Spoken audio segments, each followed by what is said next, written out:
புதிய பழைய எதிர்க்கட்சியினர்களுக்கும் ஒரு சவாலாக இருந்து கொண்டு தலைவர் விஜயின் தேர்தல் பரப்புரைக்கு அன்றைய தினமே முதலமைச்சர் ஸ்டாலினுக்கு ஆதரவாக கருத்து தெரிவித்திருக்கும் ரஜினிகாந்த்.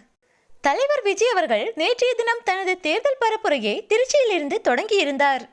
திருச்சி, அரியலூர் போன்ற இடங்களில் தனது தேர்தல் பரப்புரையை நடத்தி முடித்துள்ளார். நேரம் தாமதமானதால் பெரம்பலூரின் தேர்தல் பரப்புரை ரத்தானது. ஒவ்வொரு இடங்களிலும் லட்சக்கணக்கான மக்கள் தலைவர் விஜய்க்கு உற்சாக வரவேற்பளித்து ஆதரவு கொடுத்தனர். தேர்தல் பரப்புரையில் அவரது பேச்சும் மக்கள் அனைவரையும் கவர்ந்திருந்தது. ஒவ்வொரு இடத்திலும் அவருக்கு கிடைக்கும் மக்கள் ஆதரவை பார்த்து பிற கட்சிகள் மிரண்டு போய்தான் இருக்கின்றன. இந்த நிலையில் நேற்றைய தினம் முதலமைச்சர் ஸ்டாலின் அவர்கள் தலைமையில் இசைஞானி இளையராஜாவிற்கு பாராட்டு விழாவானது சென்னையில் நடைபெற்றது.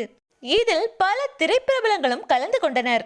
இந்நிகழ்ச்சியில் பேசிய ரஜினிகாந்த் அவர்கள் தமிழ்நாட்டு அரசியலில் பழைய மற்றும் புதிய எதிர்க்கட்சியினருக்கு ஒரு சவாலாக இருந்து கொண்டு வாங்க 2026 பார்க்கலாம் என்று தனக்கே உரித்தான அந்த புன்னகையுடன் முதல்வர் ஸ்டாலின் அவர்கள் இருக்கிறார் என புகழ்ந்து பேசியிருந்தார்.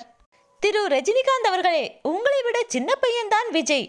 தன்னோட கெரியரின் உச்சத்தில் இருக்கும்போது அதை விட்டுவிட்டு அரசியலில் கட்சி ஆரம்பித்து 2 மாநில மாநாடுகளை நடத்தி ஒட்டுமொத்த அரசியல் எதிர்ப்புகளையும் தாண்டி அடுத்த ஆண்டு தேர்தலை சந்திக்க இருக்கிறார். ஆனால் நீங்களோ 30 வருஷமா அரசியலுக்கு வரேன் என்று சொல்லிவிட்டு அப்புறம் பயந்து வராம போயிட்டீங்க. ஆனால் விஜய் எதற்கும் பயப்படாம துணிஞ்சு அரசியலுக்கு வந்திருக்காரு. அவருக்கு ஆதரவு கொடுக்கறத விட்டுட்டு நீங்களும் எதிர்க்கிற மாதிரி பேசுறீங்களே.